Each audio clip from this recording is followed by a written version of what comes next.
Today I'm going to start a project that might seem a little controversial, but ever since I bought my 32 Ford Roadster, I just have been kind of upset by the presence of this. It looks like a snow plow here. Now we all know that 32 Ford frames have provisions here for a spreader bar to come across and brace the two frame horns.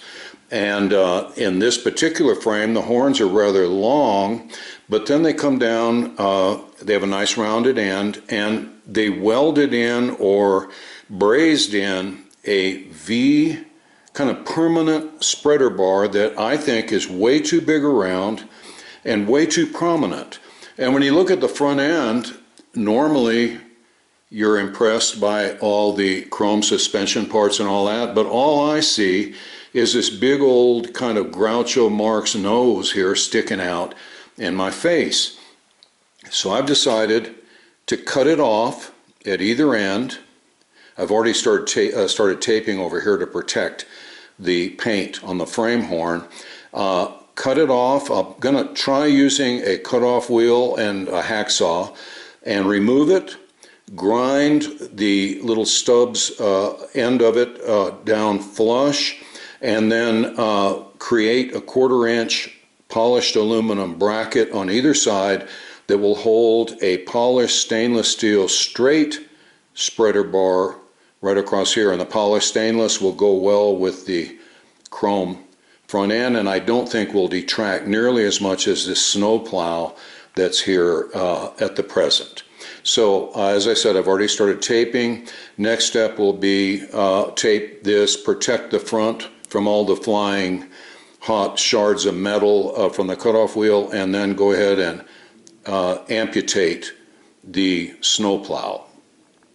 Well, I've taken all sorts of precautions here to prevent the hot metal from the cutoff wheel damaging the paint or finish on the car. So now it's time to start cutting. I'll say a silent prayer and then go ahead past the point of no return.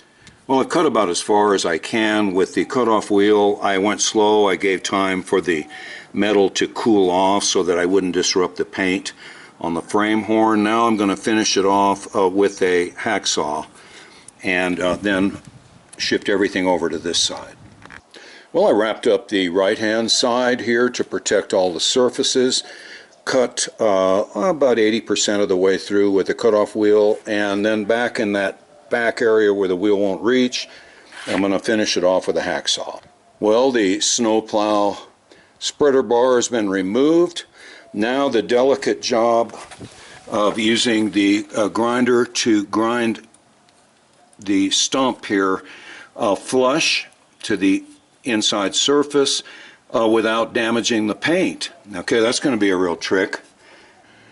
I finished using the grinder to remove any traces of that original spreader tube, and I think, to be honest, I think the car looks better already, but I'm waiting now for the delivery of my stainless steel tubing and my aluminum 1/4 inch plate that I'll use to make brackets that will hold the new spreader bar.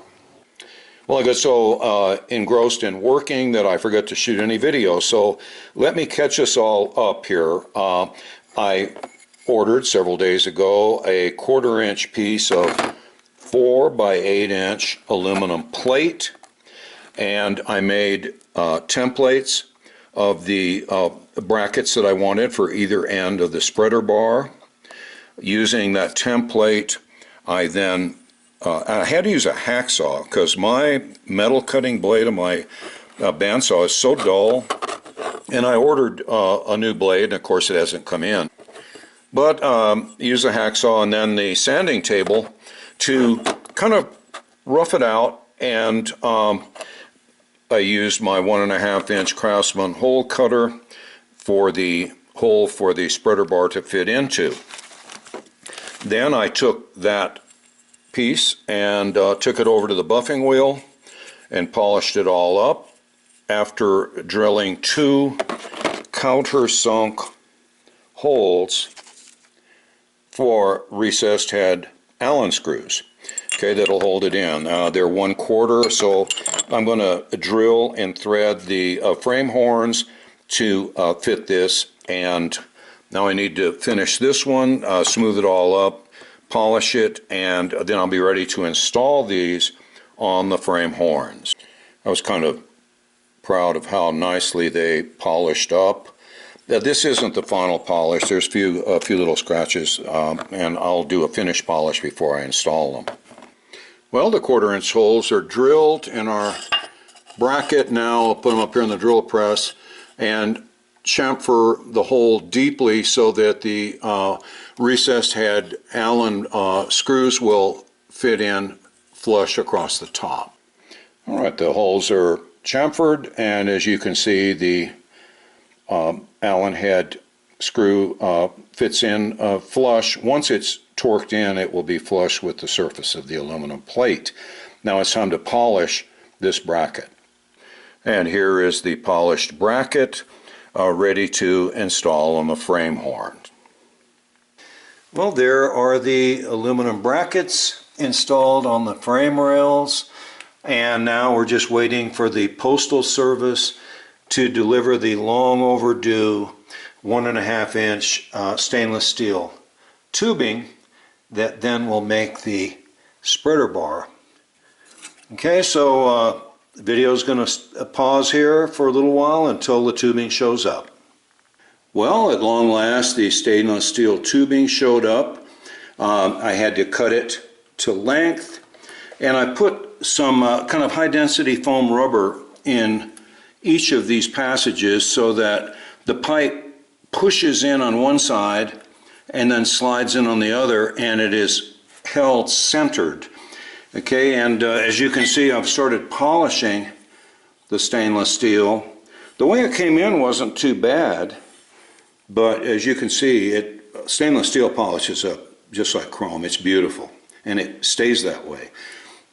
Now, if you're wondering why I went with stainless steel and aluminum and didn't just use plain steel, weld it all up, and then get it chromed, we really don't have a decent local chrome shop. There is one who does pretty good work, but he would probably charge me $300 or more to do this pipe with the brackets on the end, and it would probably take 6 months before he'd get to it. They're real hard to get along with, and the pricing is just ridiculous. So stainless and aluminum was going to look just as good, or if not better. The stainless tubing is all polished up.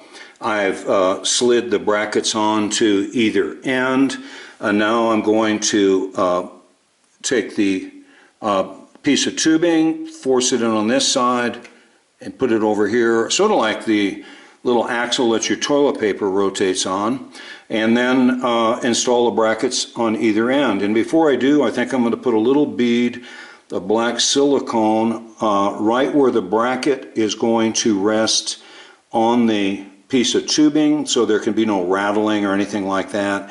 And also it will just sort of give an attractive sort of seal between the bracket and the tube.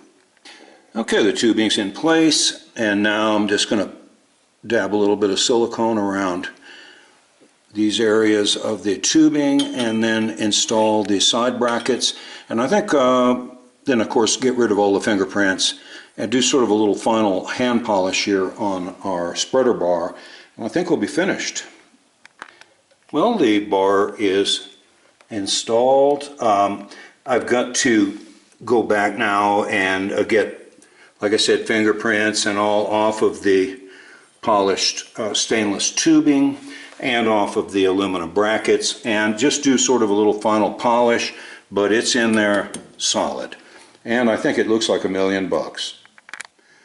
And there you have it, the finished product. Way better than that yellow V-shaped heavy piece of pipe that was sticking out in the front. This blends in nicely with the suspension components, and I think overall total cost was probably about $43, whereas I think it's like $200 or so to buy one, chrome from Speedway. And I kind of like this one better. And the Speedway one would not fit because on most 32 Ford frames, they're open on the inside here so that the flange comes all the way over to the outer edge, and they're longer. That one would not have fit on this. This one is shorter because it goes to the inside of the frame rails instead of to the outside. Okay, so I hope you enjoyed it and that you will agree with me that it's a great big improvement and actually kind of fun to make. So thanks so much for watching, and I hope to see you again in future videos. Bye for now.